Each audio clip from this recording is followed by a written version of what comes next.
Hello, creative writers. I'm going to answer your questions for this week. The first question is, will we have grammar lessons? I thought that was an interesting question because I think about grammar and punctuation a lot when it comes to my academic writing classes, but we don't talk about it a ton in my creative writing classes because I think we're so focused on, how do we develop character and what is plot and how do you create suspense and why are cliches so problematic.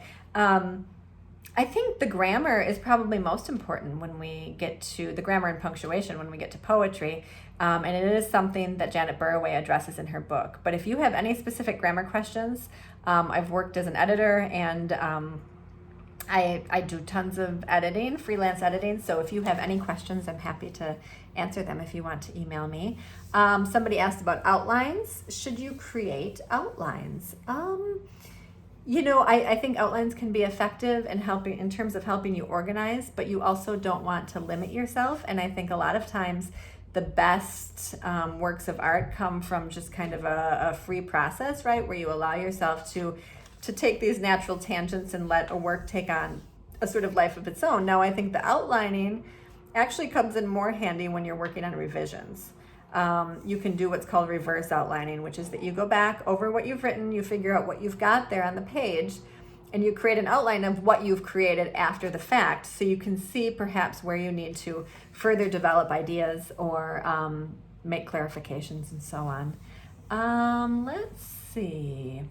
So peer review. So we are going to do some peer review very late in the semester. Once you've written your 2 poems, your short memoir, and your short story, and receive feedback from me and revise them, you'll choose one of those pieces to put up for peer review. Okay, so that'll happen much later in the semester. If you want ideas of how to take your micro submissions and turn them into something much longer and more elaborate, I've been trying to give suggestions on that as I've been working my way through the one-on-one conferences, but you can always use me. It is very common in my 204 class, in this class, that students will reach out to me and say, hey, I really want to write about this story, or I really want to write a poem about this, but I don't know where to go with it.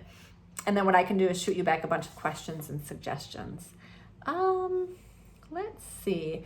The stories we're going to write, I think I'm always changing, but I'm so flexible because I think sometimes the story just needs to determine its own length. But the short stories are usually 5 to 8 pages-ish. And the memoirs, roughly the same. They sometimes come in a little bit shorter, 3 to 8 pages or so. Let's see, how to improve at the writing process. Is it possible that you could wait too long?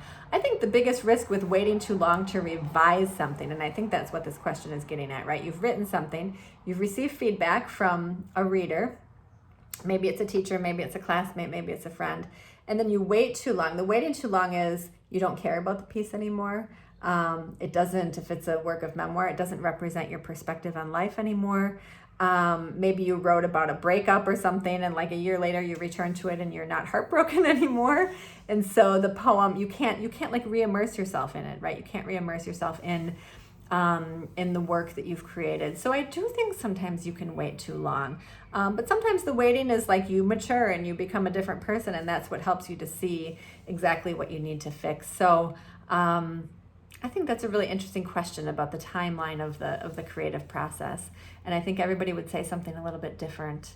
Somebody asked, what about brainstorm bubbles? Where you've got is this a good way to outline, right? So speaking of outlines, and maybe this is a useful way of thinking about outlines in a creative writing class. Don't always look like Roman numerals and letters and numbers, right, in some sort of linear fashion, but often outlines just look like some major theme. Let's just say the theme is sickness, right? Since we're thinking about COVID.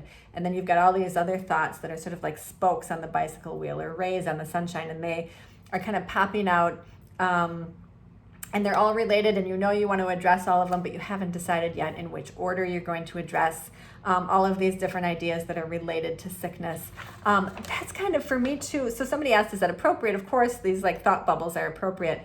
And that's actually what I do as a writer too, is I often keep a running list of images or ideas or thoughts or scenes I know need to be in whatever I'm working on, whether it's a story or a poem or an essay. but I don't know yet where they're going to go, and I don't know yet exactly where it's going to fit, and I don't often know until I get to that point in the draft I'm writing. So outlines, maybe it would be kind of a cool exercise to get people thinking of alternatives to outlines, but something that still helps you to organize the process a little bit without it being so strict and academic and chronological. I'm coming up with this right as I'm reading through your questions, so I appreciate these questions so much. Writer's block is a big question. I used to have writer's block when I was much younger, and now that I'm older, I have the opposite problem. So many things that I would like to write about that I don't have time to write about. So I do think part of that comes with experience, right? The longer you've lived, the more material you have. So I think that's a huge part of it. But I also just think that we put all of this pressure on ourselves, right? That you need to write the great American novel. And sometimes, if you read one of my favorite essays I'm teaching in another class is The Death of the Moth by Virginia Woolf. It's literally just Virginia Woolf sitting at her desk watching a moth flutter and begin to die near the window. And it's one of her most famous essays. So I think sometimes, we get these grand ideas. They're going to write about, war and peace, and it doesn't always need to be that, right? Start small. So you just start with describing the nightgown that your mother always wore to bed, and then it will become something, right? Or you start by writing, about the smell of the air and the leaves when you're sitting up in your tree stand waiting for a deer to come by if you're hunting, right? So start little. I think that's key, because all good writing needs an image. All good writing needs sensory details, okay, to work. So I think that's key. But the other thing is, I think writer's block comes from maybe not reading enough too. Read. There's often this disconnect among my creative writers that they want to be writers, but they don't really want to read, okay? And a lot of older writers I know lament that. That upsets them, right? You need to read, though. I do think that's really important. And I feel like I don't read enough. I probably have not read enough in my lifetime. And I know when I'm going through a phase of reading a lot that I suddenly want to write more, and I'm actually better at it.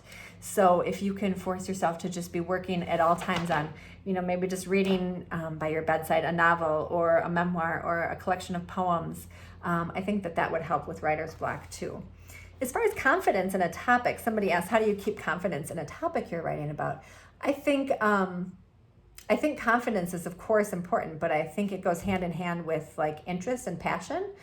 I've gone through phases of writing about things I thought I should be writing about, but I wasn't interested enough. And then there's the things that I actually want to write about. And those are the things that I need to be working on, because passion and interests go hand in hand with motivation, which go hand in hand with confidence. So I think that's something to really think about, is don't worry so much about what you think you should be writing. Try to figure out what you want to write, okay? Just looking to see if I missed anything else. Somebody asked about, is it okay to bounce around in the process a lot? And I think that's totally fine. Like in terms of that, right? Like maybe you work on a draft of something and then you go back and you revise one paragraph, but then you write a new paragraph, and then you move on to another project and you come back. If that's the way your mind works, that's the way you should work. I think we spend a lot of time also obsessing about how other writers' processes work. But really, everybody's process is idiosyncratic. It's how do you work, right? What works for you? And so I think rather than spending a lot of time figuring out what's the right process, is trying to figure out, how does your mind work, right? Are you a procrastinator? Are you somebody who likes to get things done right away? Do lists help you? Does writing in the morning help you? Are you not a morning person? Do you prefer to have a cup of coffee? Then maybe you should be writing in the morning. You just kind of have to figure out who you are, and that will probably help you to work through your process. But bouncing around, I think, is what a lot of writers do. So I think that's it. I'm looking at my list, and I think I covered almost everything. If you have other questions, you can always reach out to me. And I hope you're having a good weekend. Okay, bye.